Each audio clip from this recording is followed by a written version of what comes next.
Ashley Danfield in for Aaron Burnett tonight. And out front tonight, the blame game at its worst, it seems. Just one day after Floyd Lee Perkins allegedly said, "I hate your politics," and then shot a security guard at the Conservative Family Research Council offices, Tony Perkins, who's the president of that group, is blaming the Southern Poverty Law Center. Perkins was given a license to shoot an unarmed man by organizations like the Southern Poverty Law Center that have been reckless in labeling organizations hate groups because they disagree with them on public policy. And I believe the Southern Poverty Law Center should be held accountable for their reckless use of terminology.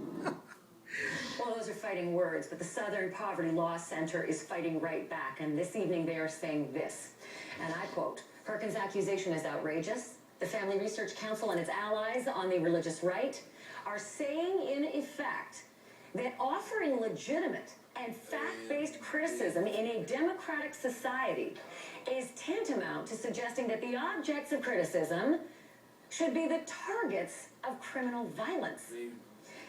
To be clear, there is quite a little history between these two parties, the Family Research Council and the Southern Poverty Law Center. It's a group that monitors hate and bigotry. The center put the Family Research Council on their, quote, hate watch list in 2010. And again, I'm quoting because it has knowingly spread false and denigrating propaganda about lesbian, gay, bisexual, and transgender people. For its part, the council was a vocal supporter of Chick-fil-A when the restaurant chain came under fire for the president of that restaurant saying that the marriage that we classically see in the United States should be between a man and a woman. But Lord, how is all of this connected to the shooting that's not even 2 days old yet? Barely even evidence in the case. Well, police say this. They have now recovered a 9mm handgun and 2 rounds of ammunition from Perkins, 50 more rounds of ammunition, and guess what else was in the backpack? License to kill? 15 Chick-fil-A sandwiches in his backpack.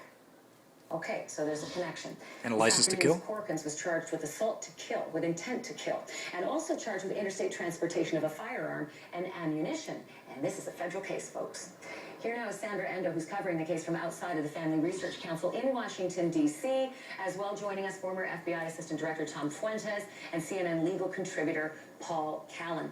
All right, Sandra, I want to begin with you because I know you're learning some more about how this alleged shooter actually got himself into this building. Walk me through it.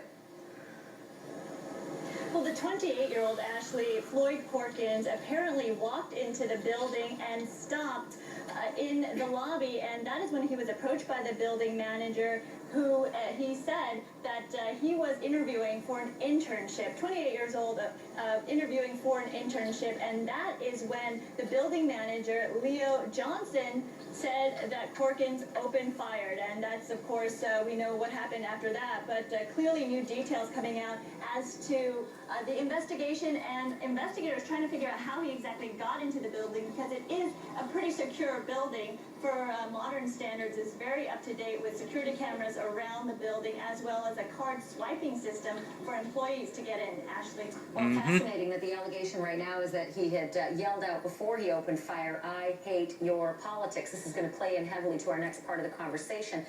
Tom Fuentes, I want to ask you a couple of things. First of all, with your FBI background, does this look to you like domestic terror? Well, actually, if that's the exact statement is true, then that's almost by the definition.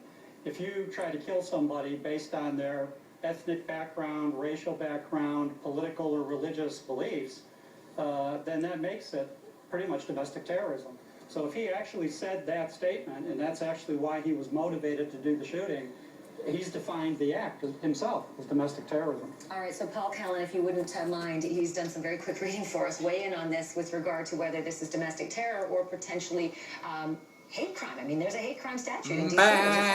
Well, D.C., like most other jurisdictions in the United States now, has a hate crime statute. Ironically, in this case, the statute was created in part to protect gay people from discrimination and to enhance the crime punishment when a crime is committed against them. Yeah, there's some irony there. So the expression of political opinion quote that you referred to earlier puts it into the hate crime statute, which means ultimately that the Federal Research Council is protected by a hate crime statute that was designed largely to protect gays. And when you're There's talking an irony evidence, to this, yeah, I would and say. when Yes. we're talking evidence, this allegation of the quote, I hate your politics, so this would be sort of some really bad facts. Well, the statute says that if you commit a crime based on hatred, based on somebody's politics, that's a hate crime.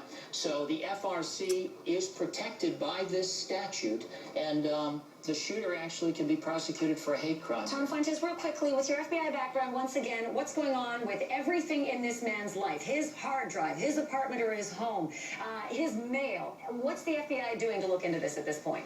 Well, that's exactly right. They're looking into all of that to determine if he's part of a group, if there are others that are thinking the same way as he is and may commit other acts like that. So did he act all by himself, motivated personally to do this, or is he part of a group? And that also would be under domestic terrorism if he's part of an or organization. conspiracy, So actually. that can be determined in a large respect by interviewing everybody that knows him, worked with him, colleagues, family, neighbors, as well as examining his email records and his telephone records. All right, Tom Fuentes, Paul Callan, and Sandy Endo, thanks so much.